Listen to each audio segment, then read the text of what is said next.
Passamos agora ao item 125, que é a pedido de sustentação oral, conselheira. Ótimo. Eu convido a doutora Mariana Bin Sanches Varanda, representando a Prefeitura de Cabreúva. Doutora Mariana, está presente? Estou, Excelência. Seja bem-vinda à nossa sessão, doutora Mariana. Com a palavra, o conselheiro relator. Bom, as contas aqui de Cabreúva, 2018... o MPC falou desfavorável, a questão são os impactos de incentivos fiscais e a confissão de dívida nos resultados contábeis daquele exercício. E também aspectos de recursos humanos. Por outro lado, também há ainda uma questão do Fundeb aplicado a menor. A doutora Mariana conhece já bem, já tem participado de tantas defesas, não terá dificuldade em falar sobre os pontos. Não sei se eu vou estar de acordo, mas certamente ela falará muito bem. Com a palavra, a doutora Mariana, pelo prazo regimental de 15 minutos. Obrigada, Excelências. Excelentíssima Senhora Presidente, doutora Cristiana de Castro Moraes, excelentíssimo relator, doutor Antônio Roque Cittadini, excelentíssimo senhor conselheiro, doutor Sidney Beraldo, nobre procurador de contas, doutor Rafael, excelentíssimo secretário-diretor-geral e a todos que nos acompanham, uma boa tarde. Conforme relatado por Vossa Excelência, conforme vimos nos autos, diante dos posicionamentos externados, tanto da parte da fiscalização desta Corte em instrução complementar, quanto pela própria SDG em sua última manifestação nos autos, em relação à conformidade no que concerne à contabilização e nos incentivos fiscais em si que foram concedidos pelo município durante o exercício de 2018, com base na Lei Municipal 305/2008, e a única questão que parece remanescer, segundo pontuado exclusivamente pela SDG, e que entendo ser a mais grave aqui no caso, diz respeito ao valor de R$ 502.534 de recursos do Fundeb, referente a 6 guias de FGTS e INSS relativas ao pessoal do magistério, que foram empenhados em 12 de dezembro de 2018, liquidados em 28 de dezembro de 2018, pois eram encargos referentes à competência de dezembro de 2018, mas que apenas foram quitados entre 7 e 17 de janeiro de 2019, fazendo assim com que a SDG interpretasse tal parcela como restos a pagar, que, embora quitados antes de 31 de janeiro do exercício seguinte, não poderiam ingressar no cômputo da cota dos 95% de recursos do Fundeb para efeito de atendimento ao artigo 21 da Lei Federal 11.494 de 2007. Portanto, Excelência, antes de mais nada, gostaria de chamar a atenção pela completa ausência de má-fé da parte da administração em relação a tal ocorrência.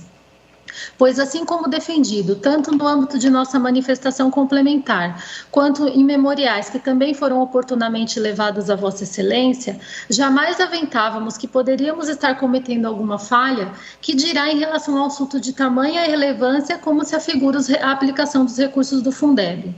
O fato é que, como se referia a um somatório de pequeno valor, embora não estejamos aqui desprezando os R$502 mil, mas um valor de pequeno valor, uma parcela de pequeno valor frente aos mais de R$23.700.000 de recursos do Fundeb, que já haviam sido efetivamente empenhados, liquidados e pagos em 2018, mas principalmente pelo fato de que esses R$502 mil se referiam a guias de encargos sociais do pessoal do magistério, portanto, despesas próprias do ensino, referentes à competência de dezembro de 2018, portanto, alusivas ao exercício de seu recebimento, que foram liquidadas antes do encerramento do exercício e que apenas cujos vencimentos de suas respectivas guias giravam em torno de 7 a 17 de janeiro, tendo sido pagas tempestivamente, assim como também ocorreu com a parcela diferida do Fundeb, em relação à qual não houve qualquer impugnação por parte desta Corte,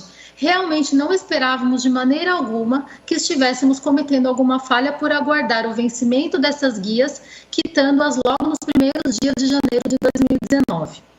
Tanto é isso que, a partir do momento que tivemos ciência da manifestação da SDG nesse sentido, o que ocorreu em agosto de 2020 agora, pois até então nem a fiscalização em seu relatório, tampouco o Parquet de Contas em sua manifestação havia aventado qualquer falha em relação a isso, tanto que o relatório de fiscalização não consigna na conclusão nenhum erro no sentido de aplicação insuficiente de Fundeb, ou mesmo de recursos de saúde, educação, nada em relação a esses pontos nevrálgicos de análise de contas. Imediatamente, de qualquer maneira, foram os setores devidamente orientados para que adotem máximo cuidado no sentido de garantir que todas as despesas que compõem a aplicação do Fundeb sejam integralmente liquidadas e pagas dentro do exercício de seu recebimento a partir de agora. Entretanto, Excelência, acredito que aqui caiba verdadeiramente um apelo para que seja ponderado todo o contexto de regularidade no qual se encontram realmente as presentes contas, onde, tal como salientado pela própria SDG na sua última manifestação, na manifestação mais recente, a qual se referiu os memoriais que apresentamos, foi registrada a aplicação de saúde acima do percentual constitucionalmente estabelecido, verificou-se a aplicação de recursos da educação na ordem de 30,42%. Regularidade em relação às transferências ao Legislativo, a observância em relação aos gastos com pessoal, que nos 3 quadrimestres do exercício permaneceram abaixo do limite prudencial, regularidade em relação ao pagamento dos precatórios, bem como números que retratam uma gestão orçamentária, financeira e patrimonial realmente exemplares. O que, inclusive, Excelência, peço licença para dizer, vem sendo uma constante das 2 gestões do mandato do atual prefeito, cujas contas, todas que até então foram julgadas, receberam um parecer favorável desta egrégia corte, sendo, inclusive, o prefeito, na eleição de 2016, reeleito com 85% dos votos e considerado o segundo prefeito mais votado do Brasil. Não à toa a sua enorme preocupação em relação a esse ponto, que pode vir a ser interpretado como passível de rejeição de contas, tamanha sua responsabilidade frente à população que realmente o elegeu por 2 mandatos. E pelo fato justamente de que jamais aventávamos que realmente estaríamos infringindo qualquer aplicação, posto que a metodologia de cálculo, se fizermos um paralelo em relação aos recursos da saúde e da aplicação no ensino, sempre leva em conta e expurgando dos cálculos apenas eventuais restos a pagar que não são quitados até 31 de janeiro do exercício seguinte. Portanto, reiterando a completa ausência de má-fé da parte do município, pois se houve algum lapso, foi porque realmente não contávamos com a exclusão dessa pequena parcela de restos a pagar processados, novamente não desprezando nem R$1 da aplicação do ensino. Conta-se com a compreensão de Vossa Excelência no sentido de que, se algum entendimento diverso remanescer, seja esse alçado ao campo das recomendações, emitimos parecer favorável à aprovação das contas de 2018 do município de Cabreúva. Muito obrigada, Excelências, pela oportunidade. Nós agradecemos a presença aqui. Doutora Mariana, com a palavra, o conselheiro relator. Pouco, né, porque eu tenho que pagar. Os senhores viram que eu fiz... Conselheiro relator, conselheiro Bruno Roque, entendo, acho que parece que o procurador Rafael Baldo gostaria de se manifestar. Sim. Doutor Rafael. Com a palavra, doutor Rafael. Abra o microfone. Abri. Obrigado, Vossa Excelência. Pronto, estão me ouvindo? Sim. Vamos. Que ótimo. Eu gostaria de falar nesse caso porque eu tive a oportunidade de oficiar nessas contas específicas. E o que me chamou a atenção é que a discussão transcende muito a questão dos restos a pagar. Vai muito além dessa questão técnica de carry-over, de transpor os débitos, as despesas de um exercício para o outro. Como pano de fundo, o que mais me instigou nesse caso foi por que surgiram esses restos a pagar. E esses restos a pagar surgiram em virtude de um benefício inconstitucional, em virtude de uma pedalada fiscal. O Ministério Público de Contas recebeu uma denúncia oferecida por um munícipe, relatando uma pedalada fiscal em virtude de uma concessão de um benefício indevido para a Avon. A Avon receberia uma cota à parte do ICMS devido para o município, criando uma espécie de benefício inconstitucional, uma vinculação de receita à despesa. Então, a questão vai muito além dessa questão de restos a pagar, da 4.320, e adentra em questões de direito tributário. Em momento algum, essas questões foram ventiladas e aqui discutidas. O Ministério Público de Contas entende que esse é o momento ideal de discutir essa pedalada fiscal em virtude da concessão de um benefício inconstitucional para a empresa Avon. Em momento algum, não vi ninguém falando isso. Eu acho que seria importante, e esse é o momento adequado de discutir esse tipo de pedalada fiscal. Ora, se um município do estado de São Paulo concede cota à parte de ICMS ou mesmo de IPVA, você gera uma guerra fiscal entre os 645, contando São Paulo, 644 municípios sob jurisdição do TCE, entre os diversos municípios, e é muito fácil fazer cortesia com chapéu alheio.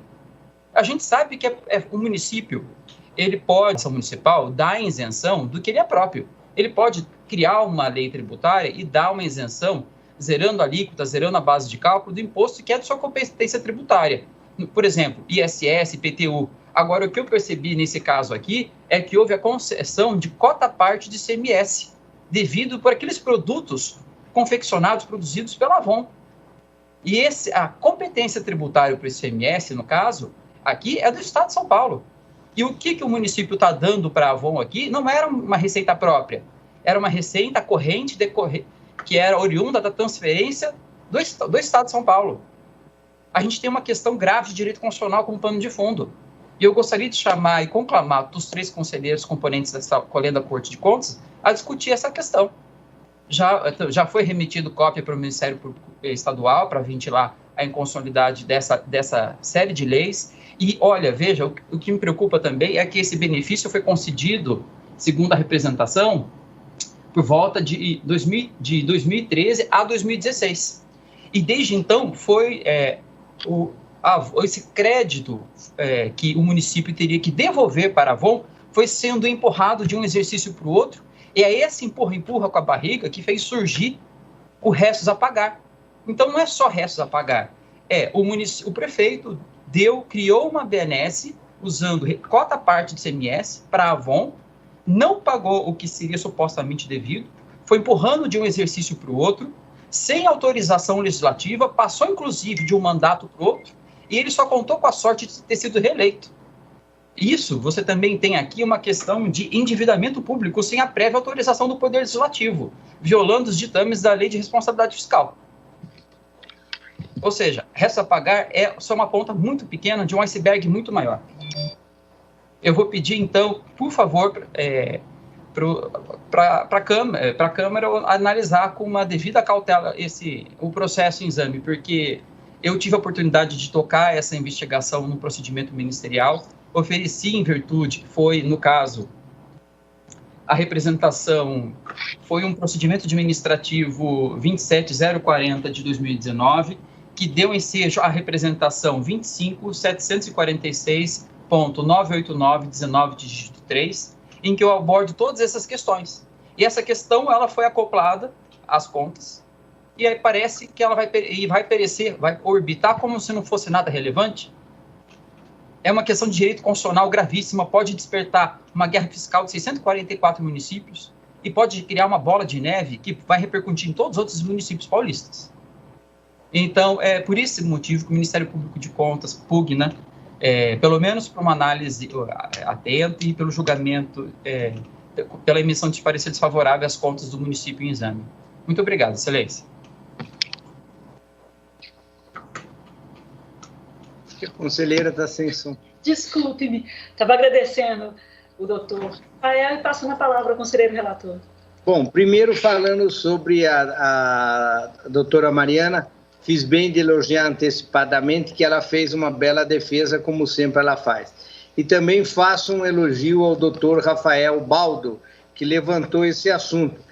É um assunto de grande complexidade. Doutor Rafael, Vossa Excelência tem ideia se isso já foi arguído a inconstitucionalidade disso? Porque, pelo que Vossa Excelência colocou, inclusive não é desse exercício. De fato, não é desse exercício.